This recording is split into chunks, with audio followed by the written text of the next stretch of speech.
Hello, I am Grandmaster Mihail Marin, and I would like to explain and illustrate a few golden rules for strategic and positional middle game play. Tarash once wrote that before the end game, gods have placed the middle game.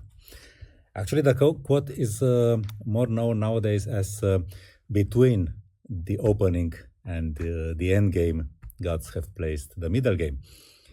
And that makes even more sense than what Tarash said, because in the opening and in the end game there has always been some sort of a theory, and it was also easier to understand the basic rules. But in the middle game, we are many times in unknown territory, something so wide, so impossible to comprehend. And of course, the rules have to be very abstract. Of course, there are certain rules for certain type of structures, but okay, this would mean to enumerate a lot of rules. I want to understand which are the general rules which apply in practically all the middle game positions. And as I went through the quite a lot of middle game positions I have annotated and analyzed over the years and decades, I have identified three main rules, which, as we'll see, actually obey to the same principle.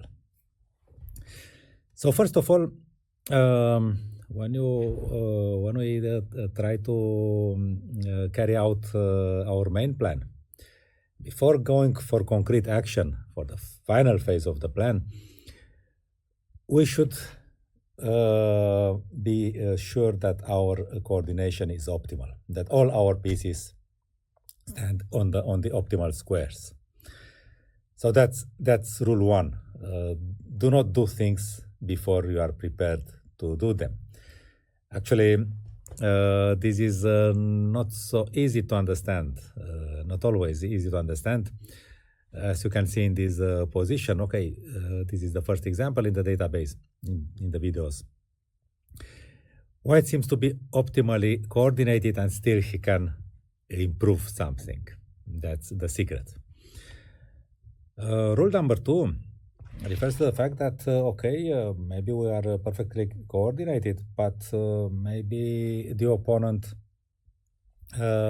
is just the same. So if we threaten something, then just one thing, then he may able to defend.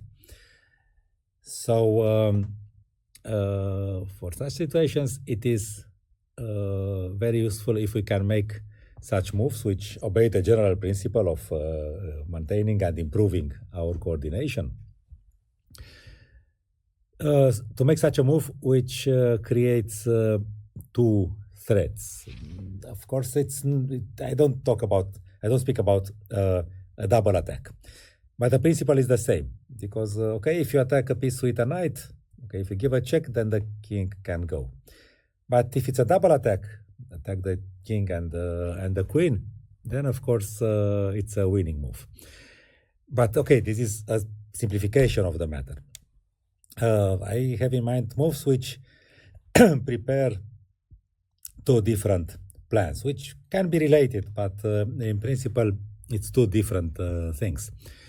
And then the opponent might have problems pairing both of them. He may have many natural answers, but all of them would just take measures against one of our threats.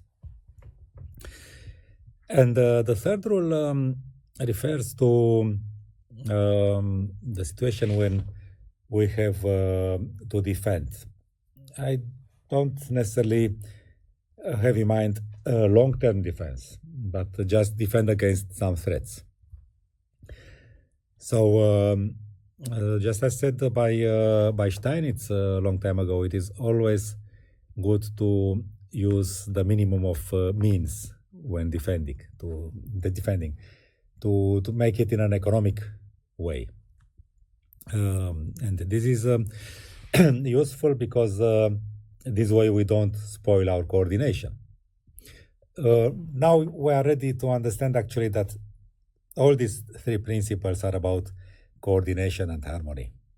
But of course they apply in three different ways. So when we face one or several threats, we first have to identify which of them are real, because some of them may be just, optically dangerous. And then to find the most economic means to parry it or them if there are more. And actually, the next level here is when we can parry a threat by indirect means, even a strong threat. What does this mean? If we face a strong threat, it's very likely that we have to, that this is the first thought, that we have to make a commitment to parry it. We cannot allow the opponent to do what he does, so we have to defend strongly. But if we see that all the defensive moves are far from appealing or simply bad, then we have to check whether there is such a move which makes part of our global plan of improving the coordination and continuing with our play, which would also indirectly parry the threat. So it would like if ignoring the threat. It's not ignoring it. It's defending against it by indirect means. This is just perfect. The opponent has spent some energy, not physical energy, but the energy of the position, on threatening something, and this does not affect our plan. We can just continue doing the moves we were planning to do. We have a very beautiful example with this situation. So this is basically these are three main categories, but actually, as said, it's always good to simplify. They are all related to the same issue, the perfect coordination. There was this this book with Smyslov's Best Games. He published it in several editions, and I don't know what about the English translations, but in Russian, the title was always In the Search of Harmony.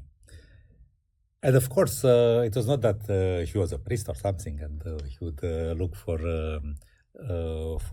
divine harmony. No, he was talking about the harmony of the position. So this was the way he was playing, and quite a player he was. At 62, he reached the candidates final. So I hope that you'll like the examples I have selected.